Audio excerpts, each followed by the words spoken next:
Salam alaikum. Oui, c'est bien à toi à qui je m'adresse. Tu sens pas que tu as un problème dans ta vie, que tu penses qu'il est enfin nécessaire que tu comprennes ce pourquoi tu as été créé par ton créateur, par Allah subhanahu wa ta'ala. Ben écoute, si tu le veux bien, on va essayer de comprendre, mais là, comprendre en profondeur. Comme on dit en arabe, كَذَلِكَ نُفَصِّلُ الْآيَاتِ لِقَوْمٍ يَفْقَهُونَ. C'est ainsi que nous expliquons nos signes pour ceux qui veulent comprendre et assimiler profondément ce que Dieu attend de nous. Pourquoi et comment? C'est le nom de la thématique que j'ai choisi de développer en ce début d'année 2026 avec vous. Vous, tous ces jeunes qui ont besoin d'accéder à cette religion de manière simple. C'est vrai que ce que je te demande, c'est de comprendre un peu plus profondément. Mais on va essayer d'y arriver, ensemble, si tu le veux bien. Je sais ce que tu vas me dire. Tu vas me dire, ouais, mais déjà, nous, à l'école, on nous raconte plein de choses, et déjà, on pige rien. Je sais que tu piges rien.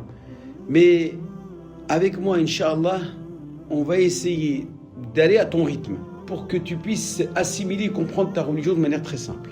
Pour commencer, j'ai voulu me poser cette première question, pour que tu puisses, justement, assimile un peu mieux ta religion.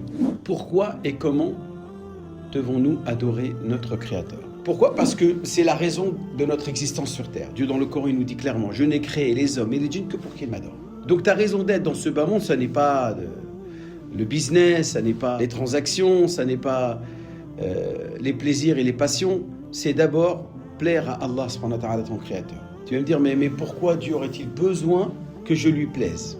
Tout simplement parce que Dieu est un créateur, est un être jaloux et qui n'accepte aucun intermédiaire.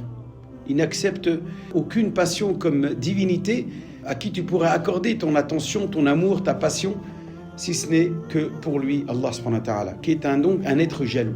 Donc on a le devoir, et parce qu'on est prédisposé à cela.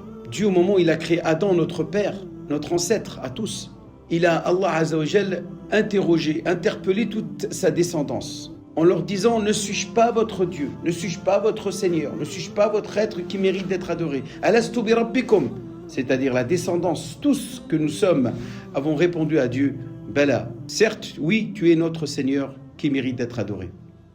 Dieu nous dira ensuite, ne dites pas le jour de la résurrection que nous étions pour cela insouciants ou indifférents. Donc il est de notre devoir de rester connecté avec notre Créateur. D'abord parce que nous en avons nous besoin et non pas Dieu. Dieu n'a pas besoin de quoi que ce soit. Dieu est autonome. Dieu il est autonome et indépendant de toute sa création. Mais nous, créatures de Dieu, avons besoin de lui. Donc cette connexion qui va alimenter, qui va cultiver, qui va augmenter notre amour, notre compassion envers les créatures d'Allah subhanahu wa ta'ala va nous permettre de jouir d'un bonheur dans ce bas monde et de la félicité dans l'au-delà. Donc pourquoi et comment? Comment adorer Allah subhanahu wa ta'ala?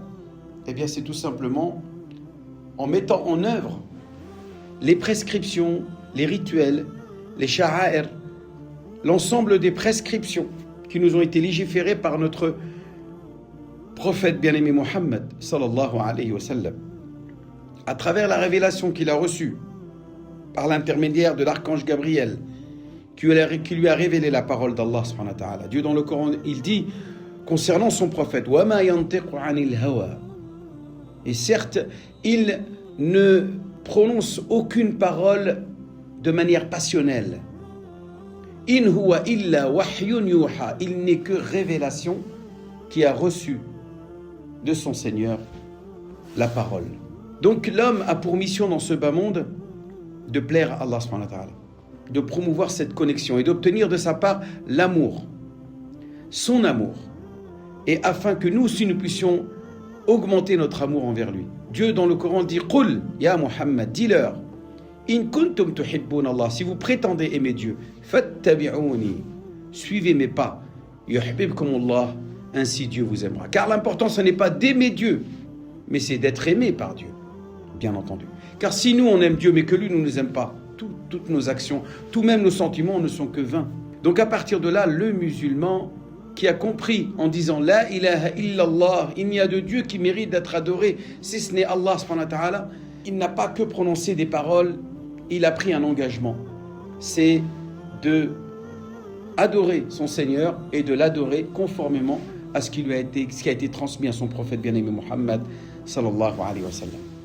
Par ces mots, Inch'Allah, je te souhaite, Inch'Allah, une bonne continuité dans ta vie, dans ton cheminement spirituel, et je te dis, Inch'Allah, à bientôt. Assalamu alaikum wa rahmatullah.